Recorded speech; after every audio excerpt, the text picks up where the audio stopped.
Hello, and welcome to another edition of The Big Picture. I'm your host, Samantha Magee. Today we have a heartwarming community story to share with you and even an update about the economic trouble in Greece. But first, let's go to Amy Mackenzie, who was in Pictou County this past weekend when the body of 19-year-old Amber Kerwin was found. She had been missing for about a month, and her remains were found on a wooded property in Heathbell, Nova Scotia. The atmosphere is somber in Pictou County today. The residents of this maritime town are in mourning after learning that 19-year-old Amber Kerwin, who had been missing for 28 days, has been found dead.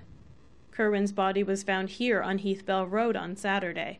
It is a secluded wooded area of Pictou County. Police discovered her body during a warranted search of the property. Kerwin's family declined to comment on her death. However, they released a statement that said, "It is with overwhelming sadness and grief that our worst fears were realized yesterday. Our beloved Amber will not be coming home to us. Words cannot express the sorrow and sense of loss we feel." Local police had already searched the Heathbell area on October 15th.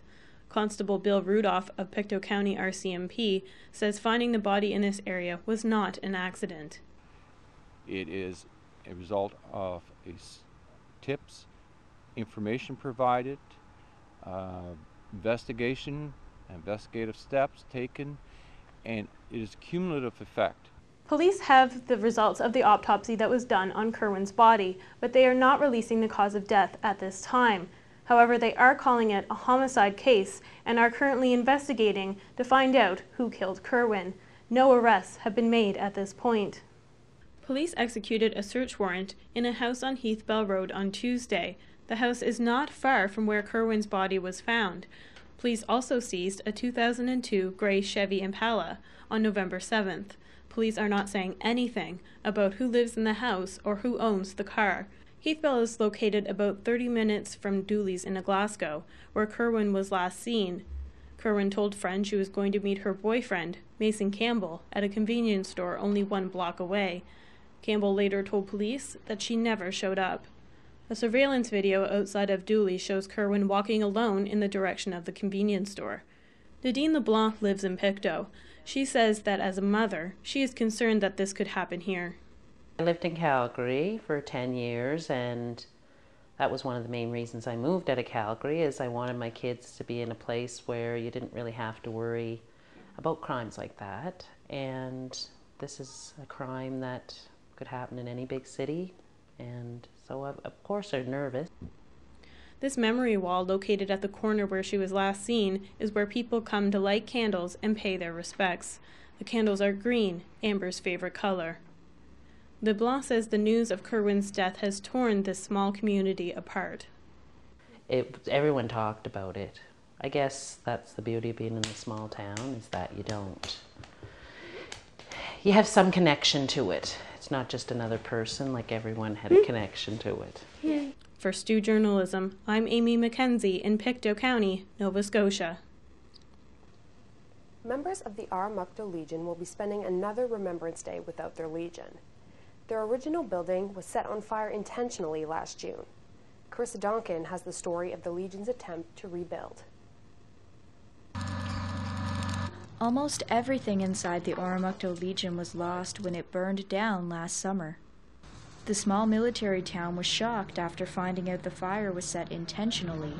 A 19-year-old man was sentenced to 240 hours of community service in June. Legion President Patrick Parker says these medals were some of the only artifacts to survive the fire. Some are more than 100 years old. Other items, like pictures, were lost. A year and a half later, a new Legion is under construction. Parker says it will be modern and will have a place to store artifacts like medals and pictures. It's going to be basically the same. It's going to be a place for entertainment. It's going to be a place for families to come in and enjoy. It's a place for soldiers or members to come in and to enjoy, and other things. So it's going to be a community building. The Legion has been gathering in a temporary location since the fire.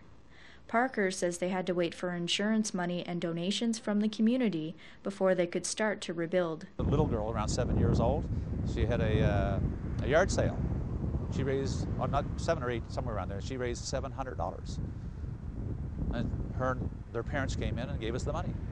World War II veteran Ray Dickinson couldn't believe it when he heard about the arson.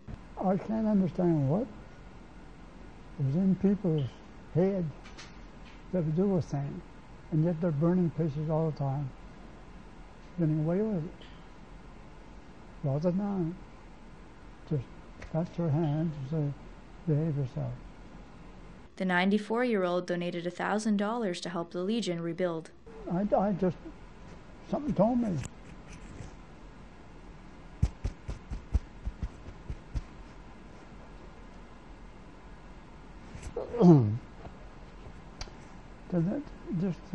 You and I just looked at your account and thought nothing of it.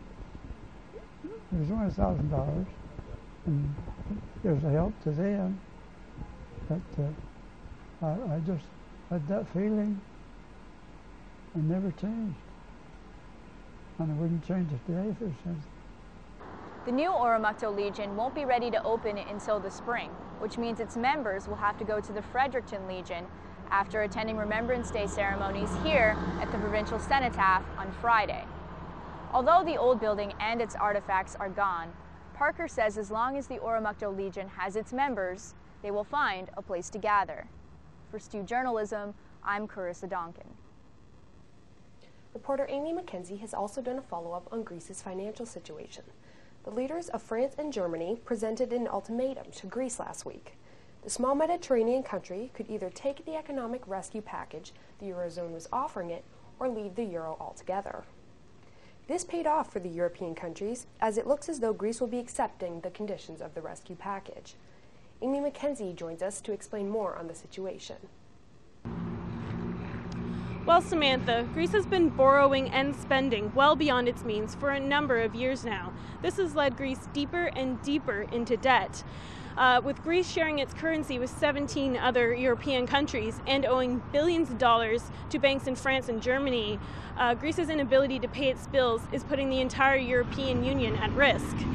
France and Germany pushed this ultimatum onto Greece, basically so they could save their own economies, and so that Greece would make up its mind in regards to the rescue package that was offered to it on October 28th.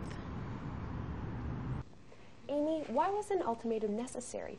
What brought the European leaders to this point with Greece? The rescue package was presented after a European summit was held. The summit was for European Union leaders to make decisions to save its teetering economy. The package that was presented to Greece included a 50% cut in privately owned debt and also a 130 billion euro bailout to save Greece from going bankrupt. The conditions, however, are harsh. Harsh austerity measures will be put in place, and also there will be deep spending cuts. Prime Minister Papandreou decided to hold a referendum to decide whether or not to take the deal.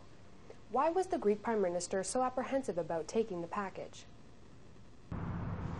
Well, there has been speculation that the reason Papandreou decided to hold this referendum was because he was worried how it would affect him politically to have harsher austerity measures for his people.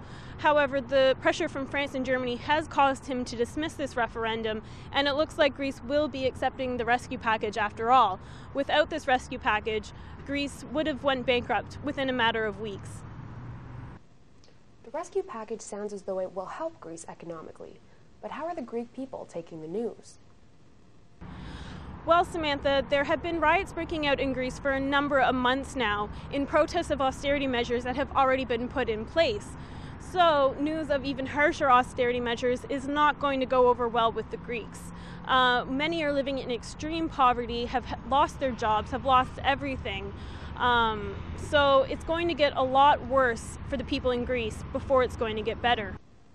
Well, that's all we have for this edition of The Big Picture. Make sure to tune in next time, and take care.